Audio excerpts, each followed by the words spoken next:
안녕하세요. 15주차 2차 시 수업을 시작하겠습니다. 2차 시 수업에서는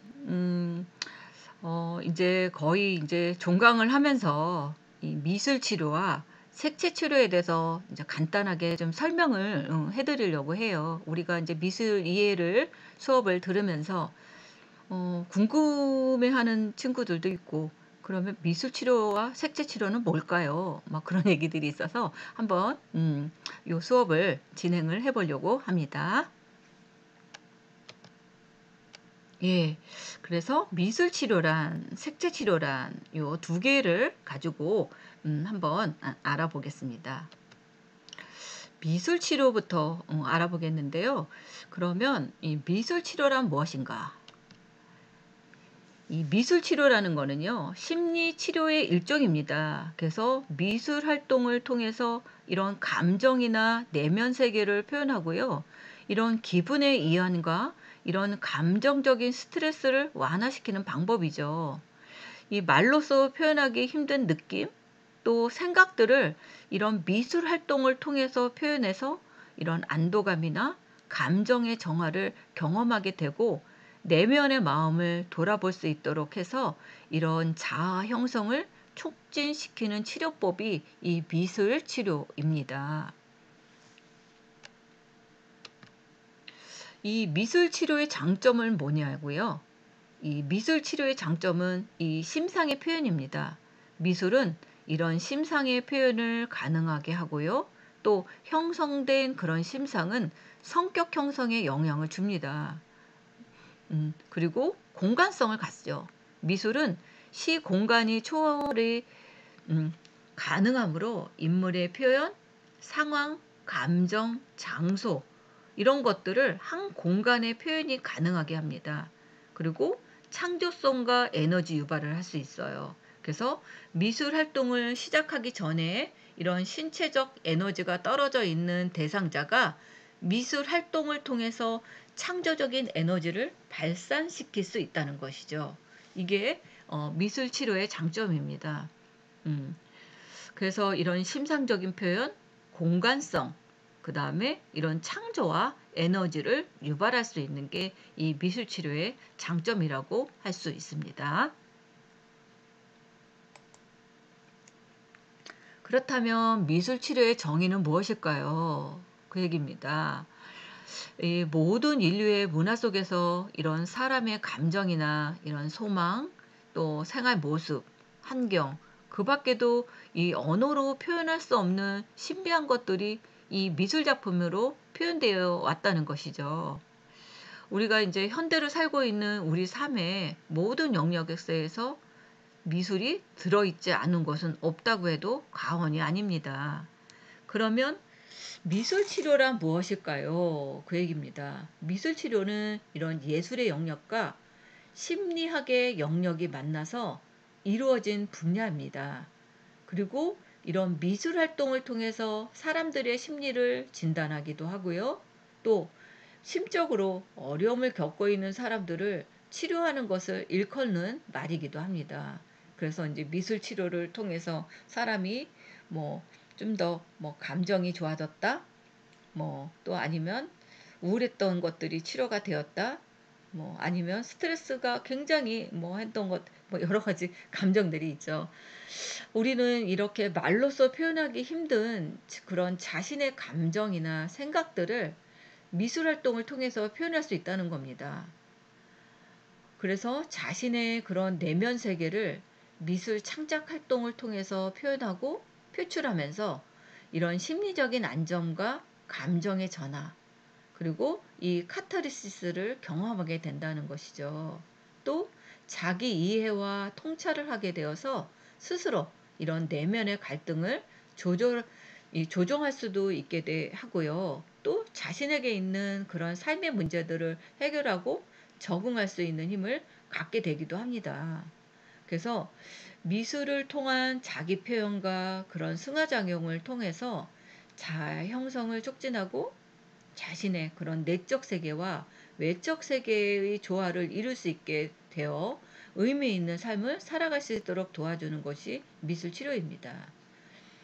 그래서 이런 미술 치료를 통해서 뭐 스트레스가 많거나 아니면 내 자아에 대한 거나 아니면 내적 세계 이런 것들을 좀 삶에 힘들 때도 이런 그림을 통해서 치료가 되기도 합니다. 예. 그래서 저는 여러분들한테 이 미술의 이해 수업을 하면서 실습도 병행을 하는 이유는 제가 아마 그림을 잘 그려라 그런 것들은 아니었을 것입니다. 그래서 그것을 하는 이유는 뭐 이런 미술 치료나 뭐 색채 치료나 이것들이 다 복합되어 있다고도 볼 수 있어요. 그쵸? 예. 그래서 미술 치료를 하는 과정을 얼핏 생각하기에는 일반 미술과 별로 다를 바는 없다고 생각할 수 있어요. 하지만 미술 치료는 일반적인 미술 활동이나 미술 교육과 지향하는 목표가 다릅니다. 그래서 미술 활동이나 이런 미술 교육이 미술적인 표현 기술을 배워서 아름답게 작품을 완성하는 것에 목표를 두었다면 미술 치료는 그렇지 않죠. 미술 활동을 통해서 자신의 내면을 표현하게 하고 결과보다는 그런 과정을 중요하게 생각하고 이 변화와 성장에 가장 큰 목표를 두고 있다는 것이죠. 왜냐하면 이 미술 교육은 그야말로 잘 그려야 되고 아름답게 해서 작품을 완성하는 게 이제 미술 교육이잖아요. 그래서 학원들을 다니죠. 미술 그 그림을 잘 그리려고. 하지만 이 미술 치료는 내가 그림을 통해서 이런 내면을 표현할 수 있고 그런 과정을 통해서 내 변화, 내 심적 변화, 그리고 내 지금 내 과정이 지금 내면에 어떤 것들이 가지고 있는가 그것들을 좀 알고자 하는 경우들도 많이 있다는 것을 알 수 있습니다. 그래서 미술 치료에는 반드시 보기 좋은 작품을 만들지 않아도 괜찮습니다. 그냥 나의 감정이나 그런 생각들을 솔직하게 작품 속에 표현하면 되는 것이죠. 또 자신의 그런 모습이 색과 형태가 있는 작품으로 승하면서 이런 카타르시스를 느끼게 되고 자신의 내면을 새롭게 발견하고 이해할 수 있게 돼요. 이러한 과정을 통해서 자기 성장을 이루어 갈 수 있게 되는 것이기도 합니다. 즉, 이 미술 치료라는 거는 이런 미술 활동을 통해서 자신의 그런 내면 세계를 표현하게 하기도 하고요. 또 이런 정서적인 갈등, 또 심리적인 증상을 완화시키고 또 자기 이해와 자기 성장을 경험하게 해서 한 개인이 원만하고 적응적이고 창조적인 이런 삶을 살아갈 수 있도록 도와주는 게 이 심리치료 기법이라고도 정의할 수 있습니다. 내가 생각하는 미술 치료란 이제 한 예를 이제 가져온 거예요. 그래서 녹색 클로버. 미술 치료는 이 버팀이라고도 생각합니다. 많은 그런 내담자들을 믿고 버텨주는 이 환경이 부족해요. 그래서 미술 치료는 그런 내담자를 버, 버텨주게 하고 끊임없이 질문하고 함께하는 그 과정을 얘기하기도 합니다. 또 뭐 이렇게 하늘바람이라고 썼어요. 음, 그리고 제가 생각하는 미술 치료는 소통입니다. 하고 미술 치료하고 이렇게 대화를 하게 돼요. 그럼 말로 대화를 하게 도와주기도 하고 때로는 말없이 대화를 도와주기도 한다는 거죠. 그래서 한 예를 뭐 예를 들어서 뭐를 보여주고 나는 뭐가 떠올랐습니다. 나는 뭐가 떠올랐습니다. 했을 때 그것들을 이렇게 이게 녹색 클로버는 나에서는 이 버팀이다. 그래서 나는 이거를 녹색 클리버로 그렸다. 그리고 나는 이 하늘바람이라는 게 소통이다. 뭐 이렇게 자기만의 이런 것들이 있다는 것이죠. 근데 이것들이 나쁘다, 좋다 그렇게 얘기하면 안 된다는 것이죠. 그래서 이런 것들이 왜 이렇게 나왔고 이것들이 어떻게 이렇게 됐는지를 끊임없이 대화를 해준다면 이것들이 하나의 치료가 될 수 있다는 것이죠. 그런 뜻에서 이제 이거 하나 예를 들어준 겁니다. 미술 치료의 발달은 그러면 언제부터 시작이 되었나요? 하고 이제 질문을 물어봅니다. 미술 치료의 역사를 살펴보면 기억해야 할 것은 미술인 우리 생활 속 깊이 스며들고 있다는 것이죠. 미술 치료의 근원은 선사시대로 거들러 올라갈 수 있습니다. 우리 선조들은 상징을 그린 동굴 벽화를 통해서 자신들의 세계나 이런 생활상들을 표현했죠. 또 상징이란 말을 설명할 수 없는 추상적인 개념을 구체적인 형상으로 표현하는 것입니다. 예를 들어서 선사시대 이 알타미라 동굴벽화에서는 이런 동물의 그림뿐만 아니라 그런 이미지와 기호 등을 볼 수 있죠. 이는 내일에 대한 두려움이나 감정을 조절하고 해롭고 두려운 것으로부터의 보호나 번식에 대한 주술을 상징하고 있다고 믿었다는 것이죠. 그래서 이 알타미라 동굴벽화에 어떤 그림들이 많아요? 동물들의 그림들이 많죠. 그리고 사람은 조그매요. 동물을 크게 그리죠. 그 왜 그렇겠어요? 내가 큰 동물을 그리면 큰 동물을 잡을 수 있을 것이다. 그런 주술적인 이런 것 때문에 이렇게 그림을 그렸다고 합니다. 그리고 이런 동물을 잡기 전에 이 새창이나 이런 것들을 어디로 공격을 하면 잘 될 것이라는 것을 미리 그림을 그려서 벽화에다 그려가지고 자신감을 얻는데요. 그러면 그 다음에 이 큰 동물을 잘 잡을 것이다. 뭐 이렇게 어, 어떻게 보면 이것도 하나의 치유가 될 수 있겠죠. 이런 심리적인 것들을 주술적인 상징으로 믿고서 이런 그림을 그렸다고 합니다. 그래서 미술치료에서는 이렇게 상징화 작업을 부각시킨 사람은 이 프로이드와 융입니다. 정신 분석학자죠. 이 1940년대 들어서요. 실질적으로 이런 미술치료에 개척자 역할을 한 사람은 이 나움버그와 정신분석학 이론과 경험에 입각해서 미술 표현을 치료 양식으로 도입한 사람입니다. 이 사람이 나움버그. 이 사람입니다. 최초가.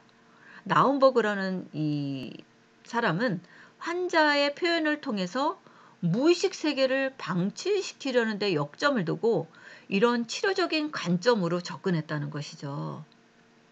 그래서 1950년대 이 크레이머는 이 나움버그에 이어서 미술 치료를 지속적으로 연구를 했다고 합니다.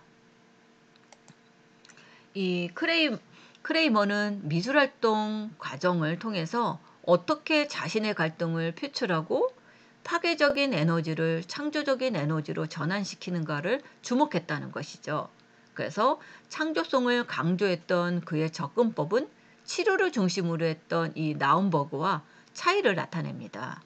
그래서 1960년대 미술치료는 보다 전문적인 양상을 띠기 시작합니다. 그래서 미술치료를 독립적인 분야로 발달시킨 인물은 울만이라는 사람입니다. 울만은 1961년에 더 빌리션 오브 아트 테오리 창간호에서 미술치료란 용어를 처음 사용했다고 합니다. 그리고 여기서 이런 인간의 내적 갈등과 승화라는 중요한 두 개념을 이런 미술치료에 도입함으로써 더욱 발전적인 모습을 보였다는 것입니다. 이 울만은 나움버그와 크레이머가 각각 이런 심리치료 또는 이런 미술의 어느 한쪽에만 치우친 상태라고 지적하고 이 둘을 통합하려는 태도를 취했다는 것이죠. 그래서 미국에서는 이런 미술치료 전문지인 더 블리틴 오브 아트 티오리란 것들을 출간했고 미국 미술치료학회가 창립되었다고 합니다. 이로 인해서 미술치료는 더욱 확산되기 시작을 했다는 것이죠. 그래서 아마 미술치료 이게 이제 처음 시작된 것은 전문적으로 시작된 것은 이제 1960년대부터라고 볼 수 있겠죠. 그래서 그 전에 1940년대, 50년대 이 나움버그와 이 크레이머라는 사람이 각각 이런 심리치료를 가진 것들을 이 울만이라는 사람은 통합시켜서 아예 딱 이렇게 미술 치료라는 이런 것들을 전문적으로 내세운 학자인 것 같습니다.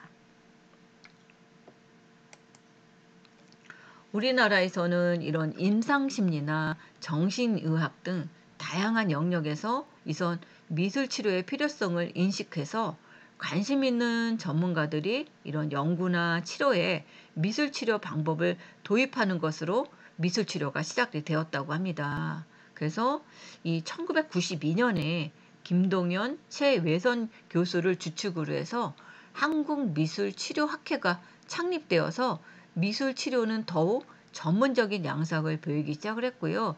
적용하는 영역이 더욱 넓어지기 시작을 했다고 합니다. 그래서 1999년에는 대구대학교 재활과학대학원의 미술치료 석사학위 과정이 처음 개설이 되었다고 하고요.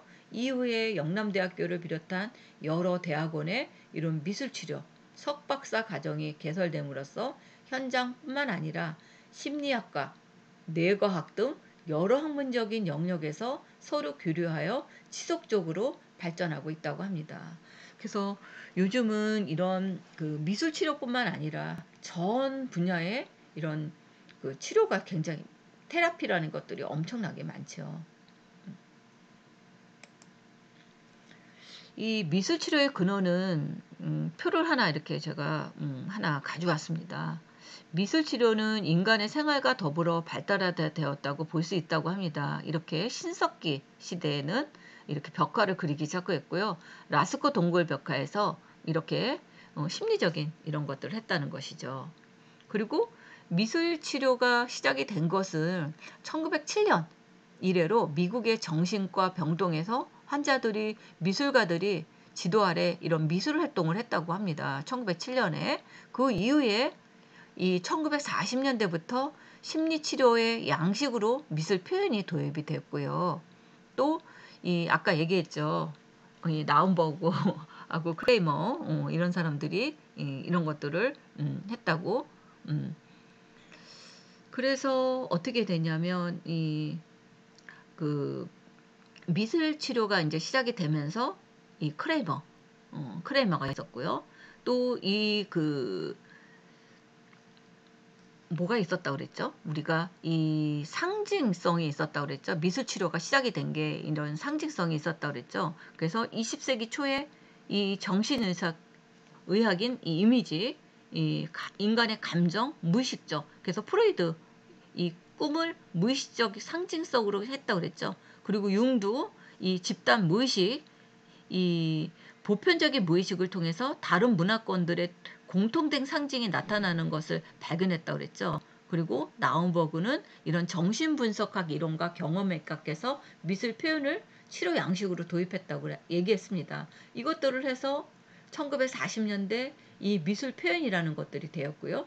그 다음에 이 40년대 이후에 이 50년대 와서는 이 크레이머가 나움버그의 뒤를 이어서 지속적으로 연구를 했습니다. 그래서 미술활동 과정을 통해서 어떻게 자신의 갈등을 표출하고 파괴적인 에너지를 창조적인 에너지로 전환시키는가를 주목해서 이 40년대, 50년대 이것을 복합해서 만든 게 이 울만이라고 했죠. 그래서 미술 치료를 독립된 분야로 발달시킨 인물이 이 울만입니다. 1961년에. 그래서 인간의 그런 내적 갈등과 승화라는 중요한 두 개념을 미술 치료에 도입했다고 아마 앞에 얘기했죠. 그래서 이 나움버그 그다음에 크레이머가 각각 심리치료와 또는 미술 어느 한쪽에만 치우친다고 지적하고 이 둘을 통합시키자고 해서 이런 미술치료라는 것을 만들었습니다.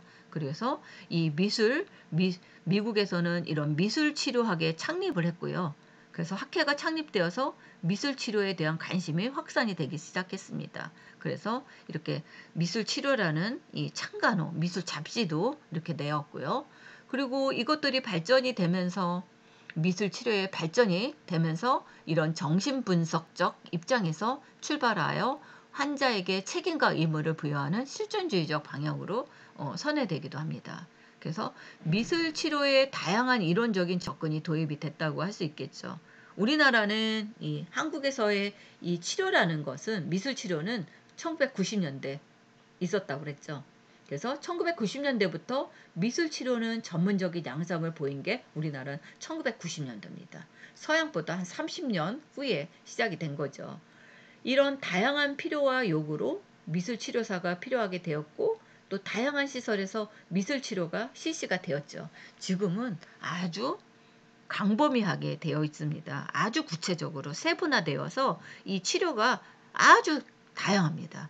이 미술 치료가 이제 처음 1990년대 했지만 지금은 2000년도, 2010년, 2020년 거의 지금 이 미술 치료가 30년 이후에 되면서 아주 자세하게 구체적으로 세세한 이 세부적인 분야에까지 지금 이 치료가 되고 있습니다. 테라피들이 굉장히 다양하게 많아진 것을 알 수 있죠.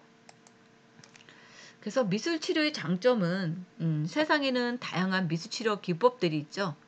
이 장점은 뭐냐면 하나는 말로 할 수 없는 것을 표현할 수 있다는 겁니다. 이 말이나 사람의 감정이나 생각을 나타낼 수 있는데 매우 중요한 이런 의사소통이지만 모든 사람이 말로써 자신을 완벽하게 표현할 수 있는 것은 아닙니다. 말로 표현하고 싶어도 정확하게 할 수 없는 경우가 있고 때로는 의도적으로 숨기거나 과장하거나 왜곡시켜 표현하는 경우도 있어요. 이에 대해서 미술은 비언어적으로 자신을 표현할 수 있는 도구이기 때문에 방어나 저항 없이 솔직하게 자신을 표현할 수 있기 때문입니다. 또 듣고 말하고 글을 읽고 이해하는 데 어려움을 갖고 있는 이런 내담자나 유아나 노인, 장애인, 그 밖에도 언어적인 표현이나 대화가 능숙하지 못한 사람에게도 아주 이런 유용한 의사소통이 될 수 있기 때문입니다. 그리고 둘째는요, 미처 깨닫지 못했던 깊은 내면의 감정들을 탐색하게 해준다는 거죠. 적절하게 선택된 주제에 따라서 미술 활동을 하는 동안 이런 내담자의 감정과 생각의 깊이가 더 깊어지게 되기도 하고요. 또 미술 작업을 마친 후에 치료사와 상호작용을 하면서 그 감정과 생각은 더 깊이 있는 수준까지 도달할 수 있기 때문입니다. 그래서 미술은 내담자의 의식 세계뿐만 아니라 무의식의 세계까지도 심층적으로 탐색하고 깨달을 수 있게 해줍니다. 그래서 미술 치료 과정 중에서 그림 속에 나타난 이미지는 상징적 자기 보고이고 또 미술 활동을 하며 보여주는 행동이나 자신의 그림을 어떻게 보는가 하는가에 내담자의 숨은 심리를 파악할 수 있다는 것입니다. 예, 다음은 그러면 색채 심리학은 뭘까요? 미술 심리하고 비슷합니다. 하지만 더 좀 이게 구체적으로 갈 수 있겠죠. 색채 심리는 색채와 관련된 그런 인간의 반응을 연구하는 심리학의 한 분야입니다. 그래서 생리학, 미학, 인문학, 사회학 등과 같은 폭넓은 관계를 가집니다. 색채 심리학에서는 색채를 지각하는 과정에서부터 색채에 대해 가지는 인상, 조화감, 여러 문제를 다룹니다. 특히 색채가 갖는 기본적인 특성에서 출발해가지고 인간이 색채에 대해서 갖는 감상적인 면과 미적 반응, 색채의 생리적인 영향에 대해서 심도 있게 연구하는 분야가 이 색채 심리입니다. 일상생활을 하면서 보고 느끼는 이 색채는 하나로 존재하지 않고 복합적으로 존재한다는 것이죠. 여러 가지 색을 접하는 속에서는 색채 현상인 대비, 조화, 그리고 동화라는 이런 인간이 색을 느끼는 과정을 모두 포함하고 있습니다. 그래서 색을 느끼는 과정에서 이런 색은 대비를 통해서 본래 색과 다르게 보일 수도 있고요. 또 동화작용을 통해서 유사한 색이 되기도 하고 또 다른 색과 비교될 수도 있다는 것입니다. 이게 색들을 아주 다양하게 제가 이렇게 컬러풀하게 좀 가져왔습니다. 색이 좀 이미지는 예쁘게 안 나왔지만 예. 그래서 색채의 심리적인 경향은 이런 개인에게 있어서 긍정적이거나 부정적인 반응을 불러일으키는 선호색과 혐오색이 되기도 하고요. 세월이 지나면 집단이나 지역을 대표하는 상징성 있는 시각 언어가 됩니다. 바로 이러한 색채의 주관적인, 객관적인 다양성을 연구에 포함한 분야가 이 색채 심리입니다. 색채 심리에서 가장 관심이 많은 색채의 선호도는 이런 개인, 연령, 문화적인 역량, 또 구체적인 대상에 따라서 차이가 있겠죠. 또 일반적으로 나이와 지역, 성별에 따라 차이를 보일 수 있고요. 그러나 이런 선호라는 적용 대상이 있음에도 존재합니다. 즉 선호도는 같은 색이라도 사용된 대상에 따라 달라진다는 것이죠. 개인의 취향에 따라 옷의 색으로 하늘색을 싫어하지만 가구의 색으로는 선호할 수도 있고요. 또 개인적으로 좋아하는 색이 하늘색일 수도 있다는 것이죠. 이렇듯 개인의 선호도는 그 색을 자신이 나름대로 해석한 자신만의 상징성 언어일 수 있으므로 단순하게 색으로만 보여서는 안 된다는 것입니다. 개인적인 선호와 비선호를 결정하는 색채의 기능 중에서 연상과 상징이 있습니다. 연상은 그 색을 보았을 때 기본적으로 떠올리게 되는 색채가 가진 감성적 특성을 갖고 있고 시대의 변화에 둔감합니다. 상징이란 마치 나라마다 언어가 다른 것처럼 같은 색이라도 자신들만의 색채를 기호하고 사용하는 경우입니다. 따라서 색채의 상징은 같은 색을 사용해도 의미가 다르게 적용될 수 있다는 것이죠. 예를 들어서 빨간색의 연상작용에는 흥분, 피, 금지, 위험을 떠올리지만 상징적으로는 혁명, 힘, 전쟁, 귀신의 퇴치 등 상징적인 언어로도 사용할 수 있다는 것이죠. 파란색의 경우는 하늘, 시원함, 젊음, 안정, 미래 등을 쉽게 연상하게 되죠. 그러나 상징으로 사용되는 경우에는 정절, 기독교, 악마 이런 것들을 의미하기도 합니다. 이렇듯 색채의 심리적인 효과는 다양하고 확실하게 우리의 의식 속에 자리 잡고 있다는 것입니다. 우리가 의사를 전달하기 위해서는 언어만을 고집할 것이 아니라 언어보다 더 정확하게 범용적이고 학습이 필요 없이 누구에게나 전달할 수 있는 가장 보편적인 수단이 바로 색채라는 것이죠. 그래서 색채는 이런 의미뿐만 아니라 감성을 함께 전달하는 강한 커뮤니케이션 도구입니다. 그래서 색채학의 기초는 우리가 접하는 색에 대한 심리적인 과학적으로 알고 자유롭게 색을 표현하기 위한 색채의 기초적인 기초 지식을 배움으로 색을 이해하고 심리적으로 다루는데 사용하는 데 있어서 많이 도움이 된다는 것이죠. 그래서 색을 접했을 때 이런 심리적인 적용을 안다는 것은 색채에 대한 이런 테라피 효과와 그 기본적인 구조를 알아가는 것입니다. 또 색상의 심리가 있습니다. 각각의 색에는 어떠한 감정과 이미지를 내포한다고 그랬죠. 그래서 컬러 이미지라는 어떤 색을 보았을 때 머릿속에 문득 떠오르는 것을 말합니다. 한 가지 색에서는 사람에 따라 다른 이미지로 다가오기도 하고요. 또 이것을 자극으로, 마음으로 잠재되어 있는 어떤 사건이나 이미지를 끌어내는 작용을 할 수도 있다는 것입니다. 그래서 이 색상의 심리도 있지만 또 여러 가지 이미지에서도 있고요. 아주 이 색채 테라피는 다양하게 있습니다. 기법에서도 있고 이미지에서도 있고 명도에서도 있고 삼속성에서도 있고 그렇습니다. 네, 이것으로 이 미술의 치료와 색채 치료를 수업을 아주 간단하게 알아봤습니다. 예, 수업 마치겠습니다. 감사합니다.